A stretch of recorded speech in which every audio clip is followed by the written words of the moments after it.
Bismillahirrahmanirrahim. Assalamualaikum warahmatullahi wabarakatuh. Perkenalkan, nama saya Satriani, program studi administrasi publik kelas reguler 4. Saya akan memaparkan hasil MIT saya mata kuliah Al-Islam Kemuhammadiyaan. 1. Yaitu biografi serta hasil temuan para ilmuwan Islam di bidang ilmu pengetahuan, teknologi, seni, sains atau ipteks. Pertama yaitu Ibnu Sina. Abu Ali Al-Husain bin Abdullah bin Sina atau Ibnu Sina lahir di Uzbekistan pada 980 Masehi dari pasangan Satare dan Abdullah. Ibnu Sina merupakan seorang ilmuwan muslim dunia yang berkontribusi besar di bidang kedokteran. Beliau juga mempelajari bidang teknologi dan matematika, sehingga tak heran apabila beliau di usia 16 tahun menjadi pusat perhatian para dokter di zamannya. Yang kedua yaitu Al-Khwarizmi. Beliau dikenal sebagai salah satu ilmuwan muslim yang berkontribusi besar di bidang matematika, geografi, dan astronomi. Pemilik nama lengkap Muhammad Ibnu Musa Al-Husain ini lahir pada tahun 780 Masehi. Salah satu temuan terbesar dari Al-Khwarizmi ialah menciptakan sekans dan tangens. Beliau juga merupakan seorang tokoh yang pertama kali memperkenalkan aljabar dan hisab. Yang ketiga yaitu Al-Zahrawi. Al-Zahrawi merupakan salah satu ilmuwan muslim terkenal di dunia. Beliau seorang tokoh yang meletakkan dasar-dasar ilmu bedah modern. Beliau merupakan keturunan Arab Ansar yang menetap di Spanyol. Al-Zahrawi dikenal sebagai salah satu ilmuwan muslim yang paling jenius di zamannya, yang disebut sebagai bapak ahli bedah. Yang keempat yaitu Al-Farabi. Abu Nasr Muhammad Al-Farabi lahir pada 870 Masehi. Al-Farabi lahir di kota Turki Tengah. Al-Farabi ini adalah seorang jenius yang menguasai 89 bahasa guna besar muslim dalam bidang fikih, filsafat, sains, kedokteran, musik, dan puisi. 2. Perspektif Islam tentang ipteks. Pandangan dunia barat yang melandasi pengembangan ipteknya untuk kepentingan material Islam meningkatkan pengembangan dan penguasaan iptek untuk menjalani sarana ibadah. Iptek juga sebagai pengabdian muslim kepada Allah dan mengembangkan amanat di muka bumi untuk berkhidmat kepada kemanusiaan dan menyebarkan rahmat bagi seluruh alam. Bagi umat Islam yang beriman kepada Al-Quran, belajar mengembangkan ilmu pengetahuan dan teknologi merupakan keimanan. Yang ketiga yaitu jelaskan apa yang dimaksud dengan ilmu, agama, dan budaya, dan apa kaitannya. Yaitu ilmu merupakan pengetahuan mendalam, hasil usaha yang sungguh-sungguh dari para ilmuwan muslim atas persoalan dunia akhirat yang bersumber pada wahyu Allah. Budaya adalah keseluruhan sikap dan para perilaku serta pengetahuan yang merupakan suatu kesatuan yang diwariskan oleh suatu anggota dan memiliki masyarakat tertentu. Agama adalah sistem yang mengatur kepercayaan kepada Tuhan serta berkaitan dengan hidup dan pandangan dunia yang menghubungkan manusia dengan tatanan kehidupan. Hubungan ketiganya yaitu saling berkaitan agar saling melengkapi, karena dalam agama ilmu tidak pernah pudar untuk memperbaiki pemahaman. Begitu pula dengan budaya. Selanjutnya yang keempat, bagaimana integrasi ajaran Islam dan ilmu pengetahuan. Ajaran Islam dan ilmu pengetahuan memiliki peran yang penting untuk kemajuan bangsa.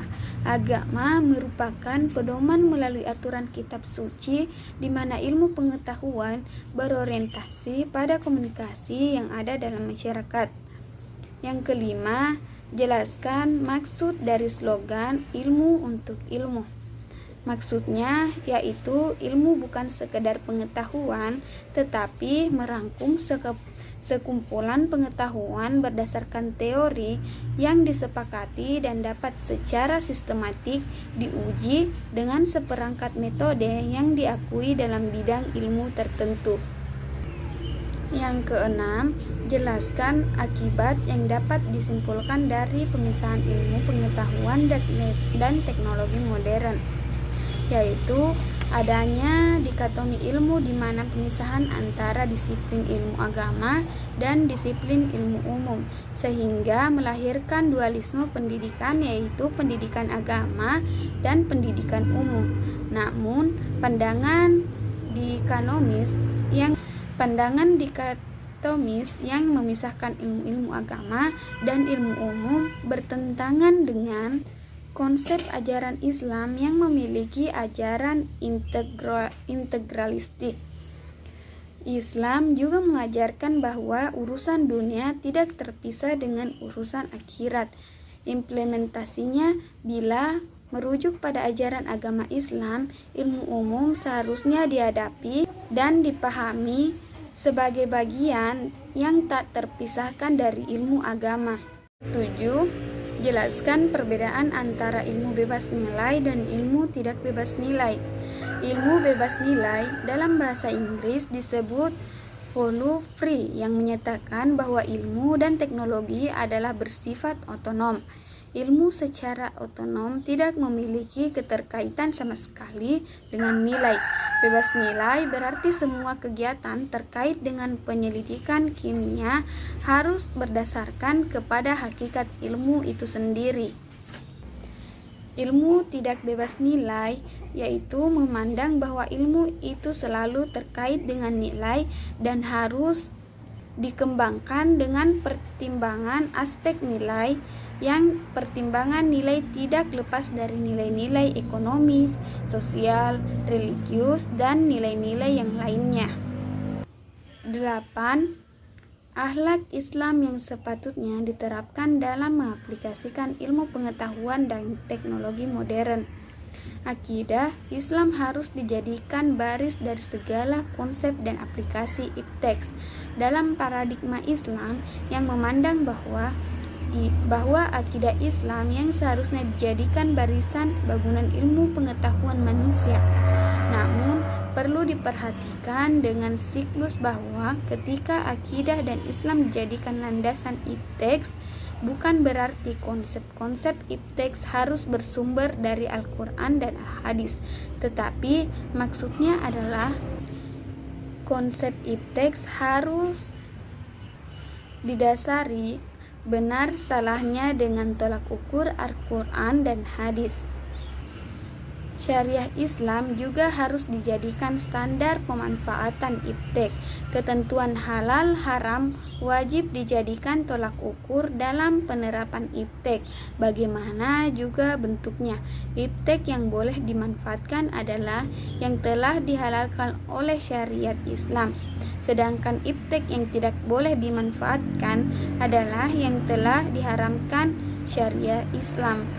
Yang kesembilan yaitu apa yang dimaksud dengan ayat qauliyah dan kauniyah. Ayat qauliyah adalah tanda-tanda kebesaran Allah yang ada dalam Al-Quran. Di antara hukum yang terpenting adalah tauhid, akhlak, dan keadilan. Contohnya yaitu ayat yang berupa perkataan atau ucapan langsung dari Allah Subhanahu wa Ta'ala yang difirmankannya melalui malaikat Jibril.